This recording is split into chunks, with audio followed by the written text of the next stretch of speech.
한국 대통령의 중국 전승절 군사 퍼레이드 참석에 대한 일본 극우 언론의 보도는 가시가 돋쳤습니다.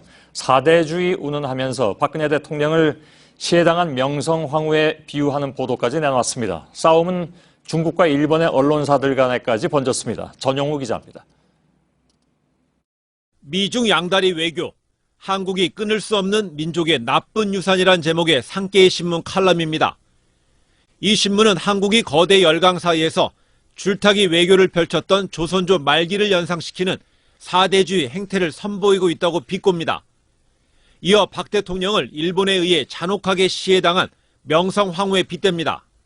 박근혜 대통령의 전승절 기념 군사 퍼레이드 참석이 사대주의에 따른 것이라며 비참한 최후를 맞은 명성황후의 전철을 밟을 거란 취지의 악담을 늘어놓은 겁니다. 이 신문은 반기문 총장의 퍼레이드 참석에 대해서도 유엔에 대한 신뢰를 훼손하게 된다고 비난했습니다. 스가 요시히데 일본 관방장관도 유엔은 중립적이어야 한다며 특정 과거에 초점을 맞출 일은 아니다라고 맞장구쳤습니다. 중국은 발끈했습니다. 관영신화통신은 이 같은 일본의 태도는 역사를 직시하지 않는 일본의 왜곡된 심리를 드러냈다고 비판했습니다. 사실 이 명성황후 문제를 매우 우리가 확실하게 조명을 해야 됩니다. 실제 명성황후가 어떻게 죽었느냐 하면은 일본 가실 기회들이 많으실 테니까 하루쯤 시간을 내 가지고 동경의 일본 의회 도서관에 한번 가보세요. 일본 의회 도서관에 가면은 이 헌정 자료실이라는 방이 있습니다. 그 방에 들어가면은 2등 백작 문고라는 게 있어요. 2등 백작이라는 게 이토 히로부미입니다. 이토 문고라는 게 있습니다. 이토 문고에 가면은 이시즈카 에조의 보고서라는 게 있어요. 이시즈카 에조의 보고서라는 것은 뭐냐면은 명성황후가 경복궁에서 일본인들에게 죽을 때에 명성황후가 죽을 때의 상황을 이시즈카 에조라는 사람이 상세하게 기술한 겁니다. 그 작전은 미우라 공사라는 사람이 작전을 했는데 이 이시즈카 에조라는 사람은 미우라 공사의 부하가 아니고 동경에 있는 스에마스 가네즈미라는 사람의 부하예요. 그래서 그거를 상세하게 써가지고 그 음모의 시작에서부터 그 음모의 진행, 명성황이 죽는 모습까지 아무도 몰래 동경에 있는 가네즈미 장관에게 보낸 겁니다. 거기에 뭐라고 돼 있냐면은 경선동지할 내용이 있어요. 문을 열고 왕비를 끌어내 칼로 두세 군데 상처를 입힌 다음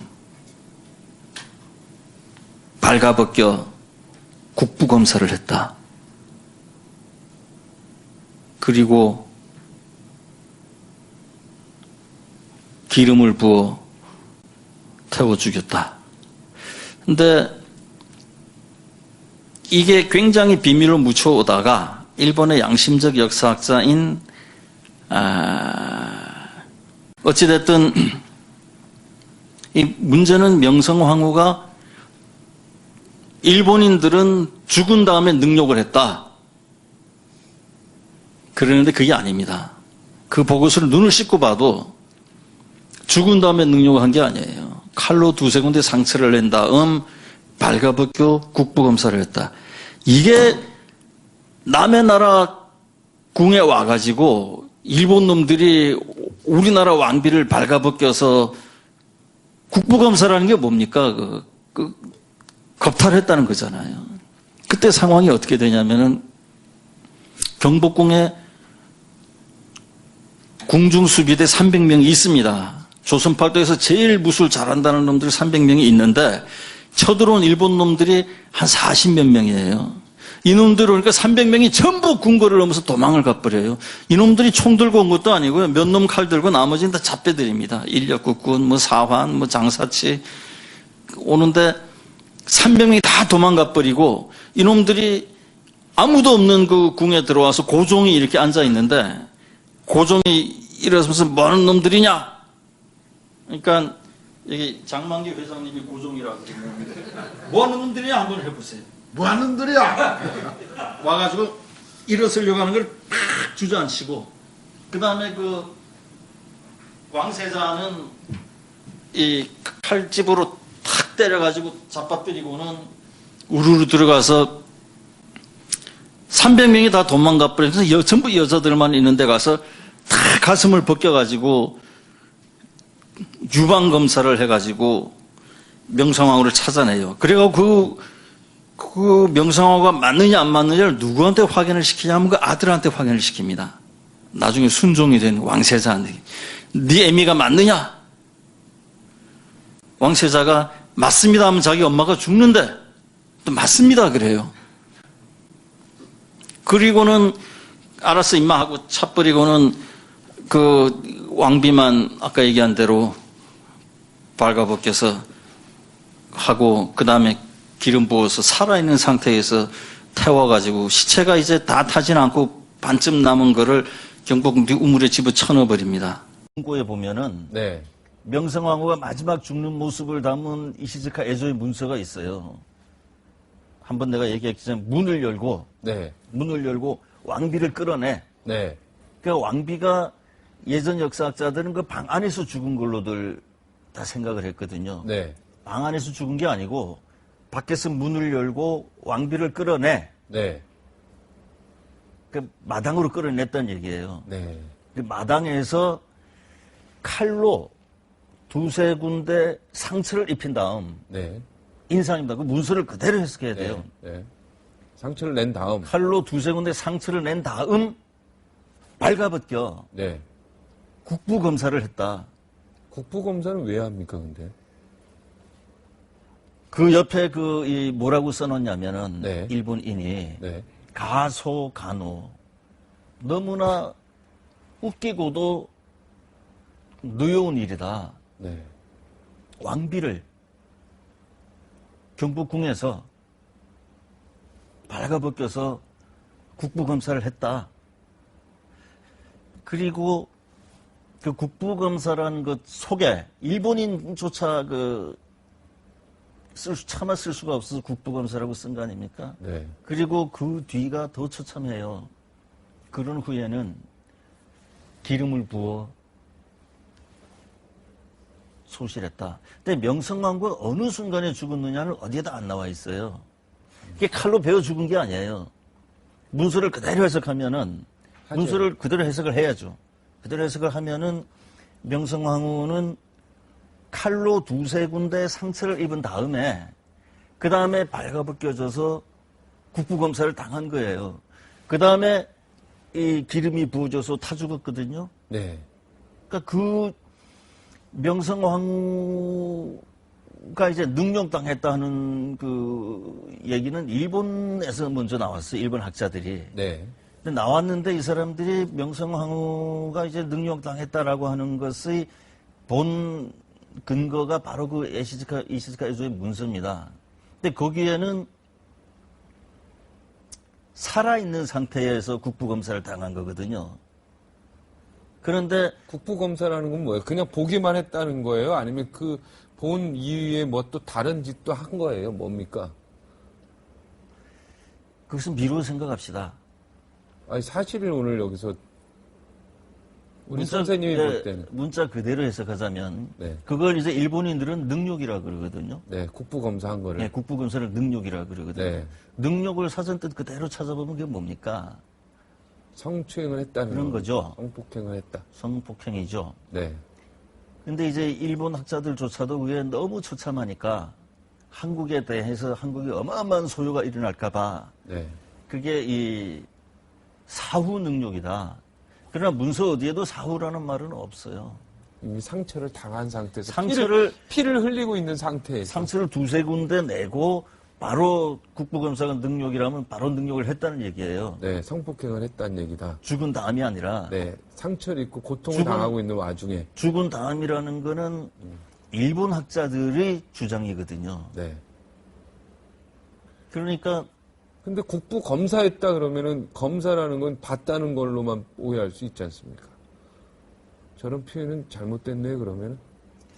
그게 이제 우리 한국인이 이렇게 기술을 했다면은 더 이상 차마 창피하고 너무 수치스러우니까. 그래서 그 국부검사 옆에 괄호를 하고 가소, 간호 같은 일본인이지만 가소 너무나 웃기고 간호 같은 일본인이지만 그 분노한다. 분노를 하지 않을 수 없다. 너무나 노여운 일이다. 그렇게 쓴 거예요. 그래서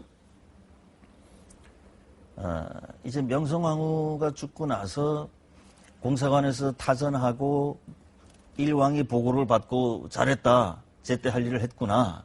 그렇게 하고 나서 원래는 그냥 넘어가는 건데 이게 아까 그 영국, 독일 네. 뭐 그 희미한 문서가 아니라 영국, 독일, 기타 이 전 세계에서 이게 다 보도가 되면서 그 열강들이 그 굉장히 분노했거든요. 네. 그래서 일본이 굉장히 수세에 몰렸어요. 네. 그래서 이제 이 미우라 공사를 비롯해 가지고 거기에 가담했던 48명을 전부 잡아서 구속을 시킵니다. 일단. 네. 그럼 명성황후를 죽이지도 않았으면 자기 나라 그 공사를 비롯해서 그 48명을 왜 구속을 시키면 왜 재판을 합니까? 그러니까 아까 그 문서는 네. 잘못됐다. 허공에 담배 연기 하나 있는 거 가지고 큰 불 났다는 거하고 똑같은 거예요. 그리고 나서 이제 명성황후 시해 이후에 이제 그 일에 관련된 자를 일본이 신용으로 재판에 회부한다 이 말이죠. 잡아서. 재판을 하죠. 재판을 하는데 그 일본의 교활함이 네. 어디까지 미쳐 있냐면은 그 와중에서 거기에 가담한 한국인도 당연히 있죠. 조선인. 네. 그 조선인 하나를 이제 우리 그 조선 정부에서 명성황후 사건에 가담했다 해서 사형을 시키거든요. 네. 근데 일본이 그 사형당하는 자하고 접촉을 해가지고 이놈이 전혀 엉뚱한 다른 중죄인 두 사람을 끌어들여서 네. 그 둘에게 내가 시켜가지고 얘들이 민비를 죽였다. 네. 그래서 결국 그 48명이 재판하고 있는 동안에 그런 걸 꾸며가지고 그 조선인들이 죽였다. 그러니까 일본인들은 하던 게 문제가 없다고 다 풀어주는 거예요. 아주 교활하고 아주 참 아우 정상회담 하기가 싫네요. 한일 정상회담을 갑자기 하기가. 아까 그 문서에 보면은 그 정체를 알 수 없는 조선인이 명성황후가 살아있다라고 러시아 공사관에 얘기를 해왔다. 소개줄 수 있느냐. 네. 그것도 역시 그 시기가 보면은 1896년 2월이거든요. 교활하게. 그러면은 그게 일본서 그 재판을 할 때예요. 네. 그때에 명성황후가 살아있다 이런 식으로 그 재판을 호도하기 위한 일본인들의 음모 중에 하나라고 볼 수 있는 측면이 굉장히 많죠. 네. 한일 정상회담을 개최해야 되는지 말아야 되는지, 그리고 방위백서의 독도는 일본 땅이라고 적어놓은 일본인들의 그 마음, 이거는 다음 주에 한번 나오셔서 정리를 하겠습니다. 오늘은 여기까지만 할까요? 쓸데없는 얘기로 시간이 넘어간 것 같은데요. 그 사실 시간이 없습니까 지금? 네, 1분 정도 있습니다. 예, 그게 요체가 네. 이게 명성황후의 죽음은 굉장히 중요해요. 이게 독도하고 연관이 돼 있어요. 네. 이게 이제 그 일본 제국주의가 조선을 침탈하는 과정에 일어난 가장 큰 세 사건이 명성황후 살해 사건, 독도 강탈, 한일 병탄이거든요. 네. 한국 병탄이에요. 네. 그 세 개가 다 묶여 있어요. 그래서 우리는 이 독도를 우리가 뺏겼다. 그거는 이미 명성황후가 능욕살해 당할 때 우리가 저항을 못할 정도로 우리가 약했다. 네. 한급불능 상태였다. 네. 그 상태에서 독도도 뺏어가고 나라도 뺏어간 거잖아요. 네. 그래서 독도는 국제법 무슨 영토 이런 게 아니라 과거사 문제다라는 거 우리가 그 논리를 분명히 해야 되거든요. 네. 그런데 이런 이상한 주장이 나와가지고 일본의 과거사 왜곡 또는 이 독도 주장에 이 힘을 실어줄 수 있는 측면이 있어요. 이건 굉장히 정확하게 우리가 이참에 분명하게 가림을 해야 될 필요가 있어요. 이거는 일본의 교활한 작전. 아직도 명성황후가 살아있다라는 이런 소문들은 다 일본의 교활한 전략과 작전에 우리가 넘어갈 수가 있는 것이다. 절대 이건 있을 수가 없는 것이다.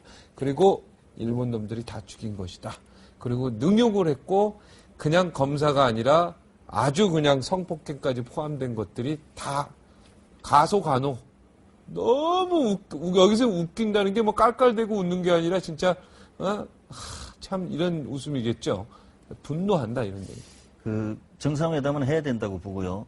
당연히 해야죠. 네. 근데 가서 무슨 뭐 앞으로 뭐 평화롭게 잘하자 이런 게 아니라 네. 박근혜 대통령이 네. 그 아베 수상에게 네. 명성황후 사건을 같이 조사하자. 네. 이제 진행할 수 있는 단계가 되어서 심리 촉진을 하려고 하고 있는 것으로 알고 있습니다. 이제 진행하려고 합니까? 그게 형사 사건이 사실 확정이 돼야 이쪽 사건을 진행할 수 있는 연계 관계가 있어서 미뤄두고 있었던 것으로 이해하고 있습니다. 자, 보십시오. 분명히 말씀드리지만 이건 형사사건과 별개다. 자, 보세요. 18대 대통령 선거 무효 소송의 주요 내용이 무엇인지 아시죠? 제가 하나씩 읽어보겠습니다. 새누리당의 부정선거였습니다.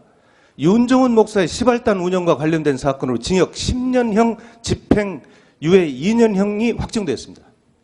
윤정훈 시발단 주도했던 사람이. 그리고 국가기관이 대선에 개입했어요. 국가정보원, 국방부, 사이버사령부, 기무사령부, 통계청, 경찰청 등등이 선거 개입했다는 것은 국민이 다 알고 있는 사실입니다. 또 중앙선거관리위원회에서의 개표 조작이 있었어요. 이것은 국민적 의혹이 계속 증폭되고 있어요. 경기도 남양주 선관위 또는 서울시 송파 선관위를 비롯해서 전국적인 개표 부정 이 증거들이 전 투표구의 60% 이상 지금 나오고 있는 겁니다. 또 박근혜 당시 후보의 허위사실 유포가 있었잖아요. 문재인 후보와의 대선 후보 방송 토론 중에서 댓글려 김하영을 옹호하는 이 발언, 이것은 허위사실 유포잖아요. 바로 이런 것들이 명백하게 드러나는데도 불구하고 대한민국 국민의 자격으로 소송을 제기한 것을 2년이 다 돼도 심리조차 않고 있다는 것은 대부분의 직무유기입니다. 국기문란입니다. 이것도. 어떻게 생각하세요?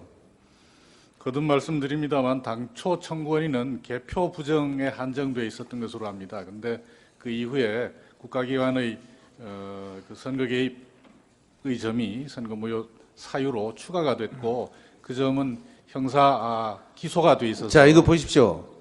형사소송 한 건 또 있었어요.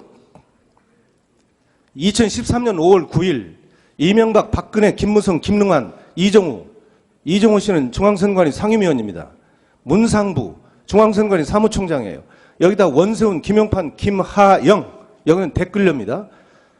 이 9명을 형법 제87조 내란죄, 동법 제91조 국헌문란죄, 동법 제122조 직권남용죄, 동법 제123조 직무유기죄로 형사 고발해놨어요. 이것도 지금 전혀 심리를 않고 있어요. 이러면서도 지금 대부분이 지금 제대로 선거 사범에 대해서 심리하고 재판을 진행하려는 의지가 있다고 보십니까?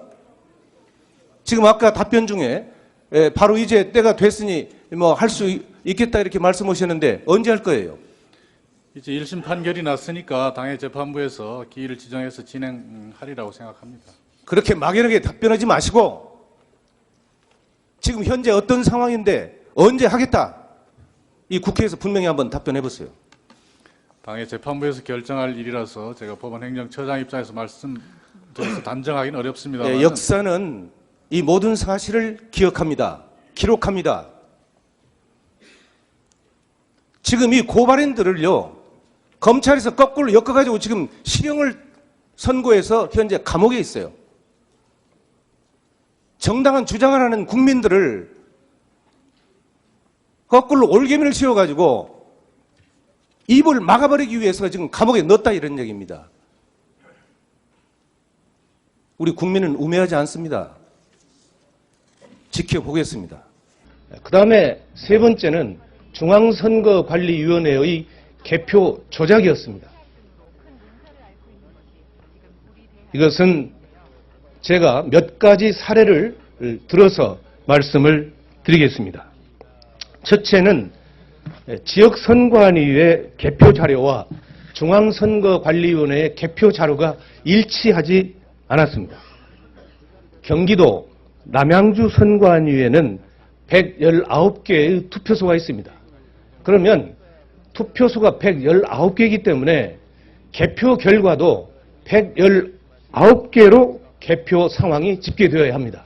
그러나 남양주 선거관위에는 119개의 집계표가 있는 반면에 중앙선거관리위원회는 97개의 집계표밖에 없습니다. 이렇게 집계표가 다름에도 불구하고 공교롭게 개표 결과는 같습니다. 다음 두 번째 사례입니다.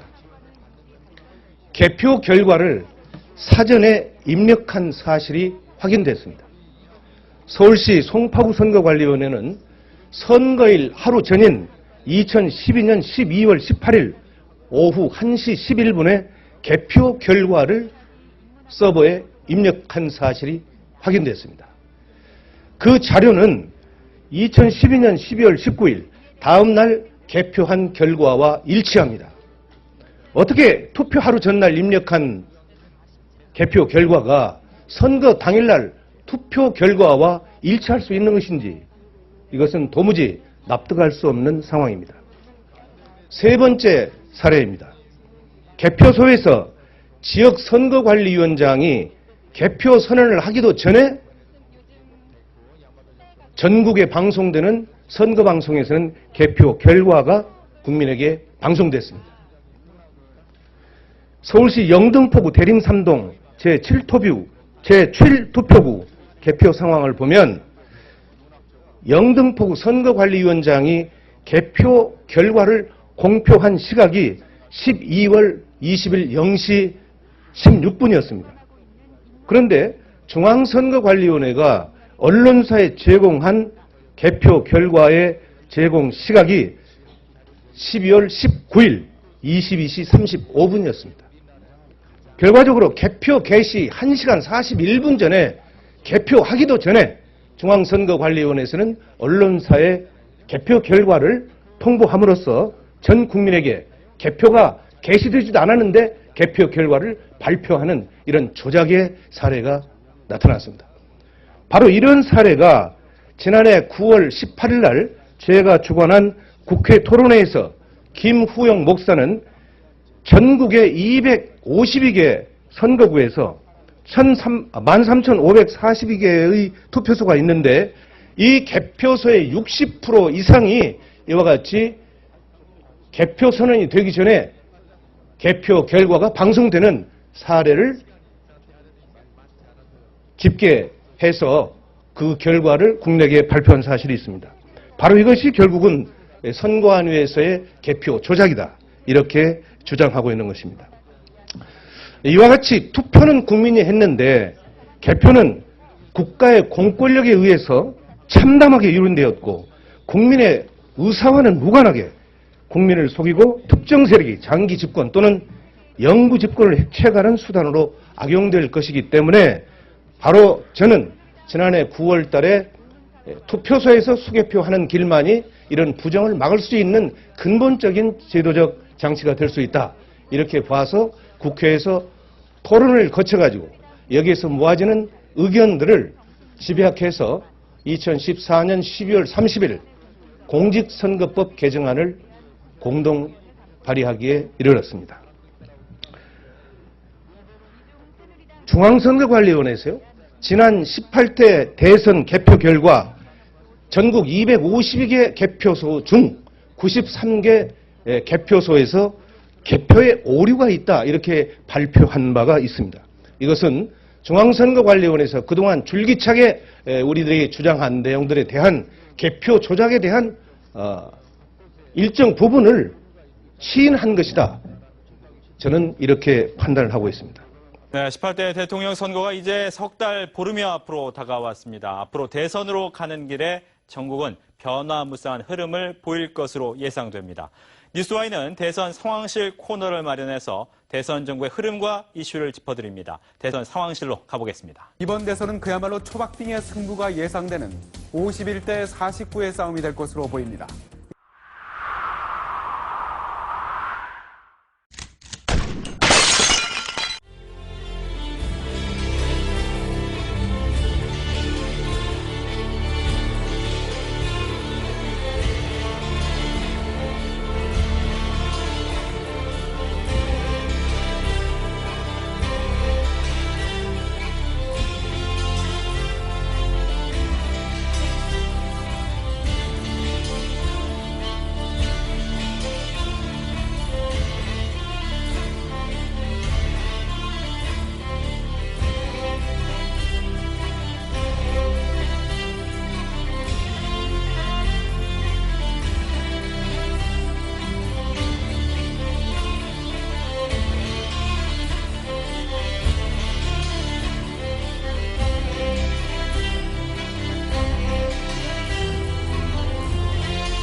서툰 백무 글씨로 쓴다.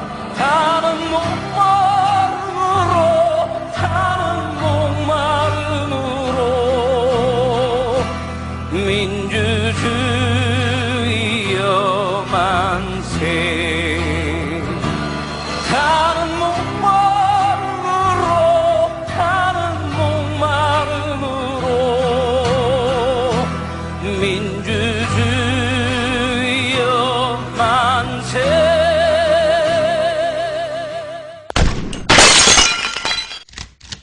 요 검찰에서 거꾸로 엮어가지고 지금 실형을 선고해서 현재 감옥에 있어요.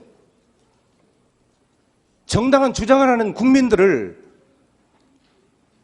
거꾸로 올개미를 씌워가지고 입을 막아버리기 위해서 지금 감옥에 넣었다 이런 얘기입니다.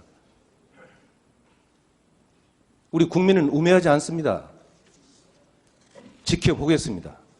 그 다음에 세 번째는 중앙선거관리위원회의 개표 조작이었습니다.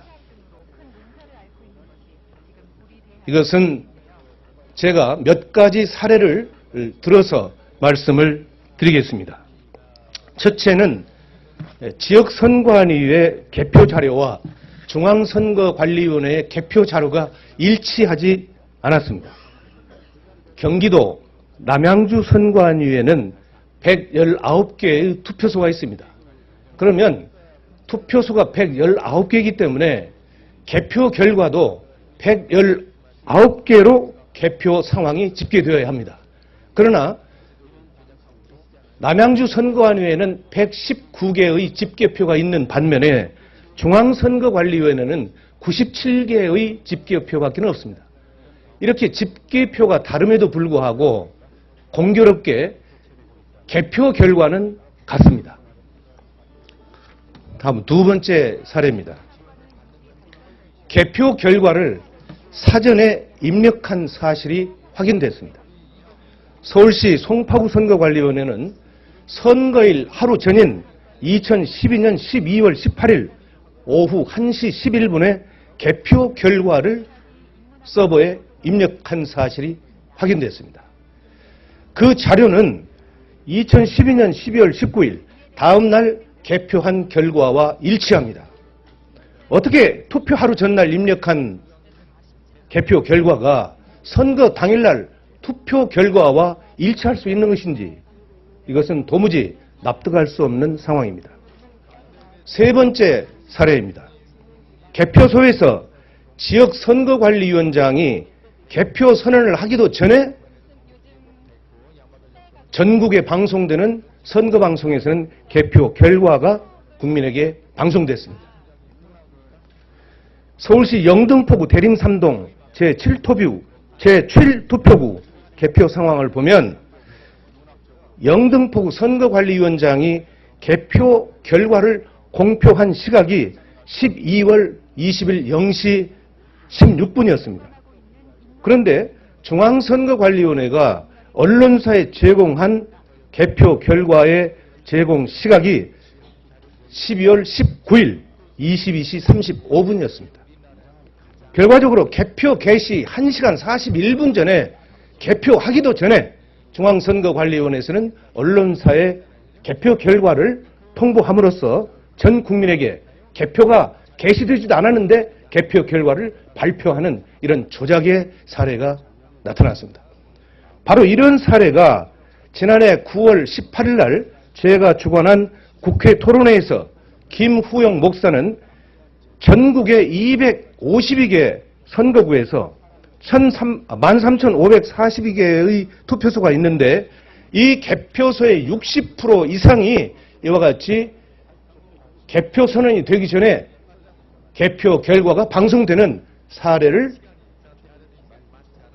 집계해서 그 결과를 국내에 발표한 사실이 있습니다. 바로 이것이 결국은 선거안위에서의 개표 조작이다. 이렇게 주장하고 있는 것입니다.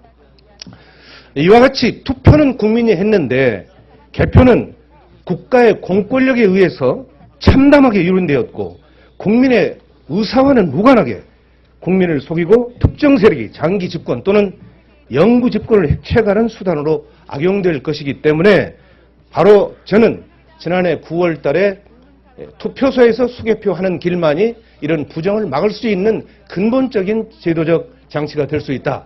이렇게 봐서 국회에서 토론을 거쳐가지고 여기에서 모아지는 의견들을 집약해서 2014년 12월 30일 공직선거법 개정안을 공동 발의하기에 이르렀습니다. 너무 처참하니까 한국에 대해서 한국이 어마어마한 소요가 일어날까봐 네. 그게 이 사후 능력이다. 그러나 문서 어디에도 사후라는 말은 없어요.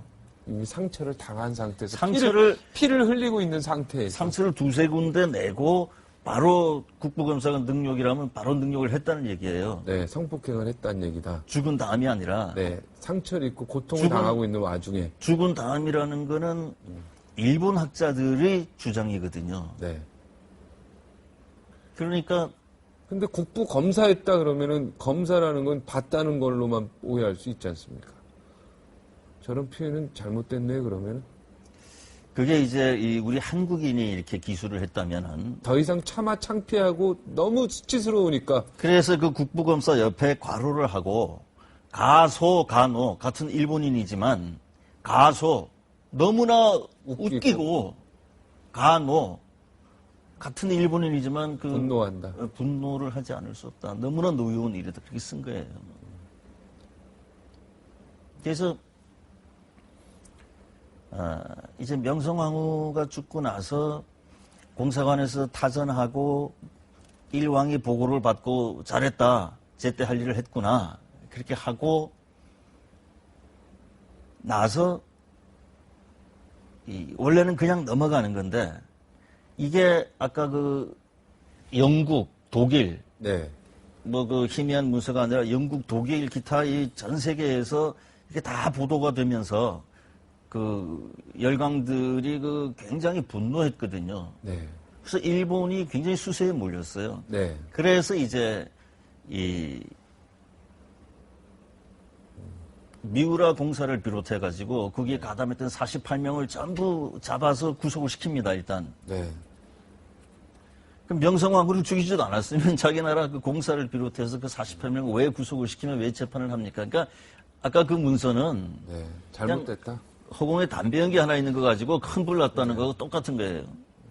그리고 나서 이제 명성황후 시해 이후에 이제 그 일에 관련된 자를 일본이 신용으로 재판에 회부한다 이 말이죠. 잡아서. 재판을 하죠. 재판을 하는데 그 일본의 교활함이 네. 어디까지 미쳐 있냐면은 그 와중에서 거기에 가담한 한국인도 당연히 있죠. 조선인. 네. 그 조선인 하나를 이제 우리 그 조선 정부에서 명성황후 사건에 가담했다 해서 사형을 시키거든요. 네. 근데 일본이 그 사형당하는 자하고 접촉을 해가지고 이놈이 전혀 엉뚱한 다른 중죄인 두 사람을 끌어들여서 네. 그 둘에게 내가 시켜가지고 얘들이 민비를 죽였다. 네. 그래서 결국 그 48명이 재판하고 있는 동안에 그런 걸 꾸며가지고 그 조선인들이 죽였다. 그러니까 일본인들은 하던 게 문제가 없다고 다 풀어주는 거예요. 아주 교활하고 아주 참 정상회담 하기가 싫네요. 한일 정상회담을 갑자기 하기가. 아까 그 문서에 보면은 그 정체를 알 수 없는 조선인이 명성황후가 살아있다라고 러시아 공사관에 얘기를 해왔다. 소개해 줄 수 있느냐. 네. 그것도 역시 그 시기가 보면은 1896년 2월이거든요. 교활하게. 그러면은 그게 일본서 그 재판을 할 때예요. 네. 그때에 명성황후가 살아있다 이런 식으로 그 재판을 호도하기 위한 일본인들의 음모 중에 하나라고 볼 수 있는 측면이 굉장히 많죠. 네. 한일 정상회담을 개최해야 되는지 말아야 되는지, 그리고 방위백서의 독도는 일본 땅이라고 적어놓은 일본인들의 그 마음, 이거는 다음 주에 한번 나오셔서 정리를 하겠습니다. 오늘은 여기까지만 할까요? 쓸데없는 얘기로 시간이 넘어간 것 같은데요. 그 사실 시간이 없습니까 지금? 네, 1분 정도 있습니다. 예, 그게 요체가 네. 이게 명성황후의 죽음은 굉장히 중요해요. 이게 독도하고 연관이 돼 있어요. 네. 이게 이제 그 일본 제국주의가 조선을 침탈하는 과정에 일어난 가장 큰 세 사건이 명성황후 살해 사건, 독도 강탈, 한일 병탄이거든요. 네. 한국 병탄이에요. 네. 그 세 개가 다 묶여 있어요. 그래서 우리는 이 독도를 우리가 뺏겼다. 그거는 이미 명성황후가 능욕 살해 당할 때 한국 대통령의 중국 전승절 군사 퍼레이드 참석에 대한 일본 극우 언론의 보도는 가시가 돋쳤습니다. 사대주의 운운하면서 박근혜 대통령을 시해당한 명성황후에 비유하는 보도까지 내놨습니다. 싸움은 중국과 일본의 언론사들 간에까지 번졌습니다. 전용우 기자입니다. 미중 양다리 외교, 한국이 끊을 수 없는 민족의 나쁜 유산이란 제목의 상계의 신문 칼럼입니다. 이 신문은 한국이 거대 열강 사이에서 줄타기 외교를 펼쳤던 조선조 말기를 연상시키는 사대주의 행태를 선보이고 있다고 비꼽니다.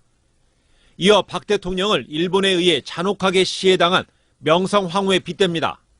박근혜 대통령의 전승절 기념 군사 퍼레이드 참석이 사대주의에 따른 것이라며 비참한 최후를 맞은 명성황후의 전철을 밟을 거란 취지의 악담을 늘어놓은 겁니다.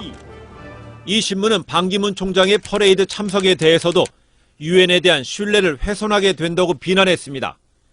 스가 요시히데 일본 관방장관도 유엔은 중립적이어야 한다며 특정 과거에 초점을 맞출 일은 아니다라고 맞장구쳤습니다. 중국은 발끈했습니다. 관영신화통신은 이 같은 일본의 태도는 역사를 직시하지 않는 일본의 왜곡된 심리를 드러냈다고 비판했습니다. 사실 이 명성황후 문제를 매우 우리가 확실하게 조명을 해야 됩니다. 실제 명성황후가 어떻게 죽었느냐 하면은 일본 가실 기회들이 많으실 테니까 하루쯤 시간을 내 가지고 동경의 일본 의회 도서관에 한번 가보세요. 일본 의회 도서관에 가면은 이 헌정 자료실이라는 방이 있습니다. 그 방에 들어가면은 2등 백작 문고라는 게 있어요. 2등 백작이라는 게 이토 히로부미입니다. 이토 문고라는 게 있습니다. 이토 문고에 가면은 이시즈카 에조의 보고서라는 게 있어요. 이시즈카 에조의 보고서라는 것은 뭐냐면은 명성황후가 경복궁에서 일본인들에게 죽을 때에 그 명성황후가 죽을 때의 상황을 이시즈카 에조라는 사람이 상세하게 기술한 겁니다. 그 작전은 미우라 공사라는 사람이 작전을 했는데 이 이시즈카 에조라는 사람은 미우라 공사의 부하가 아니고 동경에 있는 스에마스 가네즈미라는 사람의 부하예요. 그래서 그거를 상세하게 써가지고 그 음모의 시작에서부터 그 음모의 진행, 명성황이 죽는 모습까지 아무도 몰래 동경에 있는 가네즈미 장관에게 보낸 겁니다. 거기에 뭐라고 돼 있냐면은 경선동지할 내용이 있어요. 문을 열고 왕비를 끌어내 칼로 2-3군데 상처를 입힌 다음 발가벗겨 국부검사를 했다. 그리고 기름을 부어 태워 죽였다. 근데 이게 굉장히 비밀로 묻혀오다가 일본의 양심적 역사학자인 어찌됐든 이 문제는 명성황후가 일본인들은 죽은 다음에 능욕을 했다. 그러는데 그게 아닙니다. 그 보고서를 눈을 씻고 봐도 죽은 다음에 능욕을 한 게 아니에요. 칼로 2-3군데 상처를 낸 다음 발가벗겨 국부검사를 했다. 이게 남의 나라 궁에 와가지고 일본 놈들이 우리나라 왕비를 발가벗겨서 국부검사라는 게 뭡니까? 겁탈했다는 거잖아요. 그때 상황이 어떻게 되냐면은 경복궁에 궁중수비대 300명이 있습니다. 조선팔도에서 제일 무술 잘한다는 놈들이 300명이 있는데 쳐들어온 일본 놈들이 한 40몇 명이에요. 이놈들 오니까 300명이 전부 궁궐을 넘어서 도망을 가버려요. 이놈들이 총 들고 온 것도 아니고요. 몇 놈 칼 들고 나머지는 다 잡배들입니다. 인력국군, 뭐 사환, 뭐 장사치 오는데 300명이 다 도망가 버리고 이놈들이 아무도 없는 그 궁에 들어와서 고종이 이렇게 앉아 있는데 고종이 일어서면서 뭐 하는 놈들이냐? 그러니까 여기 장만기 회장님이 고종이라고 그러면 뭐 하는 놈들이냐 한번 해보세요. 뭐 하는 놈들이야? 와가지고 일어서려고 하는 걸 팍 주저앉히고 그 다음에 그 왕세자는 이 칼집으로 탁 때려가지고 잡아뜨리고는 우르르 들어가서 300명이 다 도망가 버려서 전부 여자들만 있는 데 가서 다 가슴을 벗겨가지고 유방검사를 해가지고 명성황후를 찾아내요. 그래가지고 그 명성황후가 맞느냐 안 맞느냐를 누구한테 확인을 시키냐면 그 아들한테 확인을 시킵니다. 나중에 순종이 된 왕세자한테. 네 애미가 맞느냐? 왕세자가 맞습니다 하면 자기 엄마가 죽는데 또 맞습니다 그래요. 그리고는 알았어 임마 하고 차버리고는 그 왕비만 아까 얘기한 대로 발가벗겨서 하고 그 다음에 기름 부어서 살아있는 상태에서 태워가지고 시체가 이제 다 타진 않고 반쯤 남은 거를 경복궁 우물에 집어쳐 넣어버립니다. 고에 보면은 네. 명성황후가 마지막 죽는 모습을 담은 이시즈카 에조의 문서가 있어요. 한번 내가 얘기했지만 문을 열고 네. 문을 열고 왕비를 끌어내. 네. 그 왕비가 예전 역사학자들은 그 방 안에서 죽은 걸로들 다 생각을 했거든요. 네. 방 안에서 죽은 게 아니고 밖에서 문을 열고 왕비를 끌어내. 네. 그 마당으로 끌어냈다는 얘기예요. 네. 그 마당에서 칼로 두세 군데 상처를 입힌 다음 네. 인상입니다. 그 문서를 그대로 해석해야 돼요. 네. 상처를 낸 다음. 칼로 두세 군데 상처를 낸 다음 발가벗겨 네. 국부검사를 했다. 국부검사는 왜 합니까, 근데? 그 옆에 이 뭐라고 써놨냐면은 네. 일본인이 네. 가소간호 너무나 웃기고도 누여운 일이다. 네.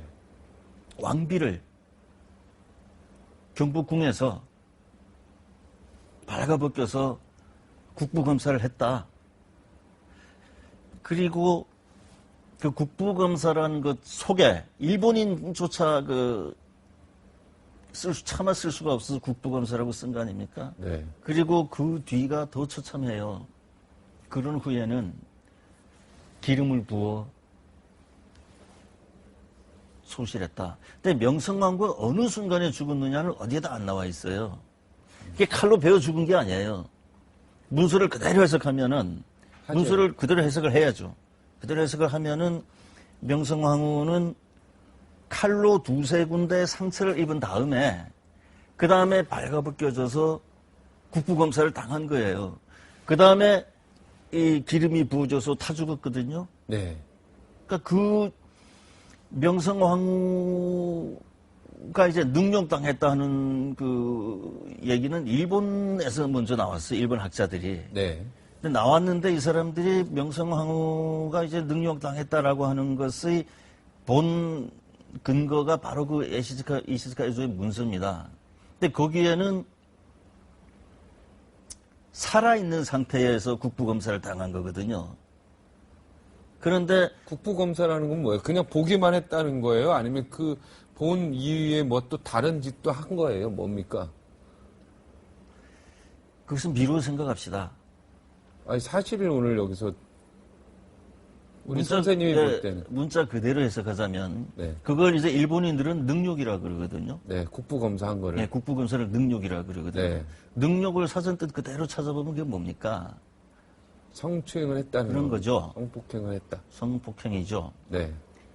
근데 이제 일본 학자들조차도 그게 우리가 저항을 못할 정도로 우리가 약했다. 네. 한급불능 상태였다. 네. 그 상태에서 독도도 뺏어가고 나라도 뺏어간 거잖아요. 네. 그래서 독도는 국제법 무슨 영토 이런 게 아니라 과거사 문제다라는 거 우리가 그 논리를 분명히 해야 되거든요. 네. 그런데 이런 이상한 주장이 나와가지고 일본의 과거사 왜곡 또는 이 독도 주장에 이 힘을 실어줄 수 있는 측면이 있어요. 이건 굉장히 정확하게 우리가 이참에 분명하게 가림을 해야 될 필요가 있어요. 이거는 일본의 교활한 작전.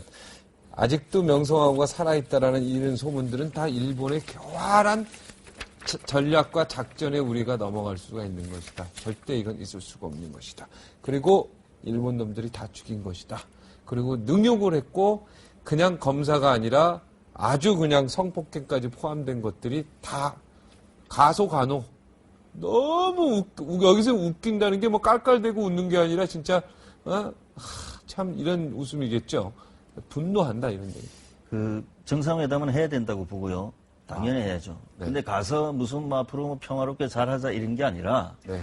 박근혜 대통령이 네. 그 아베 수상에게 네. 명성황후 사건을 같이 조사하자. 네. 이제 진행할 수 있는 단계가 되어서 심리 촉진을 하려고 하고 있는 것으로 알고 있습니다. 이제 진행하려고 합니까? 그게 형사 사건이 사실 확정이 돼야 이쪽 사건을 진행할 수 있는 연계 관계가 있어서 미뤄두고 있었던 것으로 이해하고 있습니다. 자, 보십시오. 분명히 말씀드리지만 이건 형사 사건과 별개다. 자, 보세요.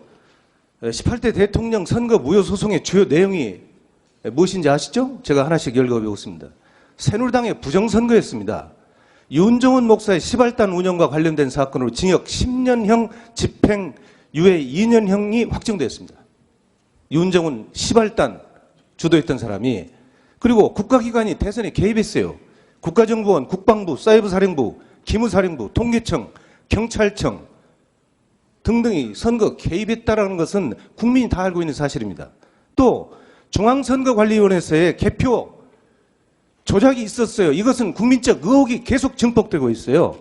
경기도 남양주 선관위 또는 서울시 송파 선관위를 비롯해서 전국적인 개표 부정 이 증거들이 전 투표구의 60% 이상 지금 나오고 있는 겁니다.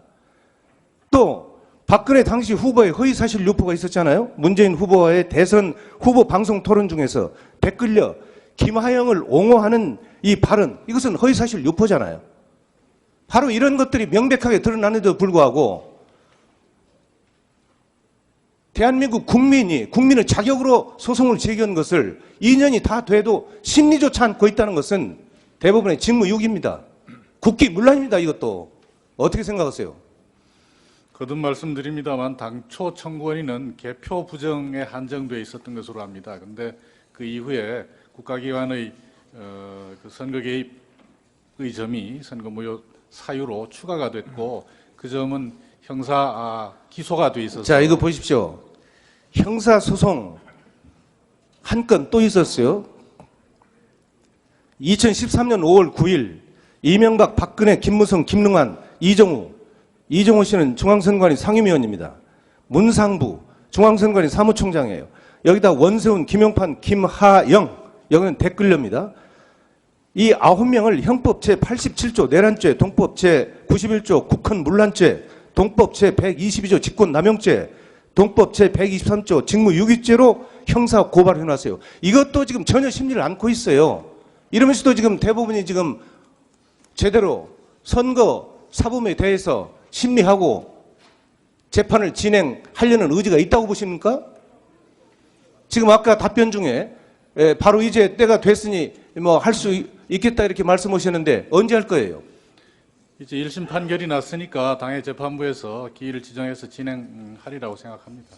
그렇게 막연하게 답변하지 마시고 지금 현재 어떤 상황인데 언제 하겠다. 이 국회에서 분명히 한번 답변해 보세요. 당해 재판부에서 결정할 일이라서 제가 법원행정처장 입장에서 말씀드려서 단정하기는 어렵습니다만 역사는 이 모든 사실을 기억합니다. 기록합니다. 지금 이 고발인들은